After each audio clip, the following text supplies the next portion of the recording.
Welcome everybody to my Minecraft Legends tips part 2. Without further ado, let's jump into all of the tips. I have plenty for you. Now this, I think almost nobody does, but I highly recommend doing it. Secure biomes.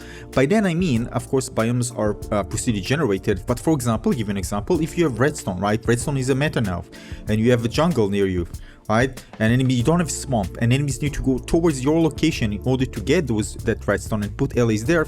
Make sure not to let them secure this biome. By doing so, you actually prevent them from actually getting enough resource to actually create a redstone launcher in the first place. If you have Fatelands, for example, you don't know how important it is to secure your biomes. If you have an advantage where those biomes are near you, or with some of them maybe that give certain resources only near your location, if you secure them, you really hurt your enemy's ability to progress and create certain structures. For example, you could put arrow towers there just to let you know if somebody's actually going there. It's going to alarm you if somebody's going there. You can just roam there every now and then and make sure that enemies are actually not there. If they are there, make sure not. You can even build a mini base there. This gives you such a big advantage, especially if it goes in favor of you, when it's very close by, especially if it's kind of a small and this very precious resource that you know it's meta dependent. There was one game where I actually just secured the area, created walls so enemies actually won't be able to easily get in. Yeah, that's how fire I got, but it gave me a huge advantage. Arrow towers are cheap and make sure relatively cheap, and make sure to spread them around your base, not just close to the base, far from the base. The reason for that is they can actually impair enemies from building structures, because the tower is just going to hit the structure they're trying to build, especially if they're not actually bringing anything like any allies. So if they just try to put a spawner there, it will continue shooting at them and it will prevent from actually building it. So this is good for securing certain areas, making sure that enemies won't try to quickly build there and attack your base. Now this is actually drives me nuts. Don't build diagonal walls. In many situations it's not good. The reason for that is because some of the structures that provide different benefits are square based. If you're using, for example, traps, it won't be good again in diagonal wall because it prevents them from actually position and extending over a wall. Even by just putting structures on the ground, it's better to have it square, diagonally. Now make sure to put spawners in strategic locations, not in the areas where enemies breach easily because you can just destroy it, but in corners where you can actually use them from, maybe if they're attacking from the north or from the east. Again, you can just put it in kind of an in-between intersection, so you can quickly spawn it and react basically to enemies trying to breach in. And not just that, use the spawners that are actually relevant in order to protect the base. Now, when you put your allays, always put it on top. By that I mean on top of a structure, like for example in Fatelands you can put it on top of the big rocks or on top of a tree. Don't put it on the ground. The reason for that, not just that your opponents can actually take it off with their mod, they can actually, even the piglins can do it. Now another problem is that you won't be able to take it once it's kind of floating mid-air until the entire area is gone or maybe taken out. But again, this is the base place to make sure that you consistently get resources while actually the allay gets secured. Another thing is to maximize the allay farm. If you don't know, probably most of you already do, but try to put the square in an area where most of the resources actually can be gathered.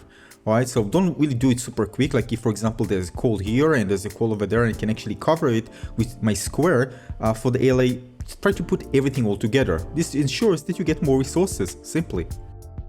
Now, the other thing is, if possible, try to secure Piglin bases. I know it's crazy, but if, for example, you're playing 4 vs 4 and there's a player that can actually try to secure them by positioning arrow towers so they can easily put spawners and just be more prominent and present in that location, you can easily impair enemies' progression. Without easily available prismarine, they can progress fast. And if you already have an advantage, you can actually make sure to secure this area. If you do so, well, the enemy is going to be in trouble.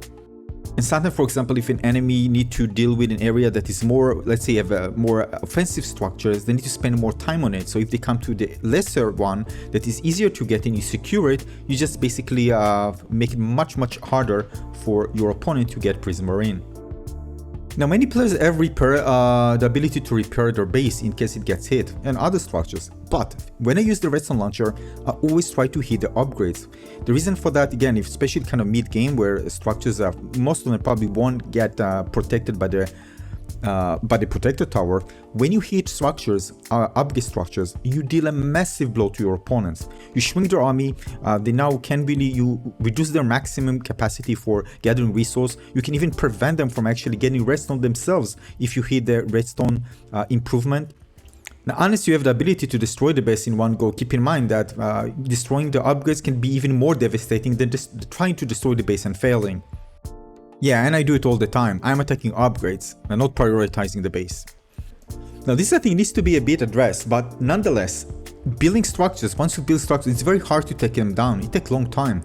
The thing is that if your enemies are focusing more on attack, you start building structures near the base, especially in different locations, it's going to confuse them, it's going to make them panic. They're probably going to fall down a bit from defending the game, because if they don't, you can build them little bases near their base, and this is very, very hard to tackle.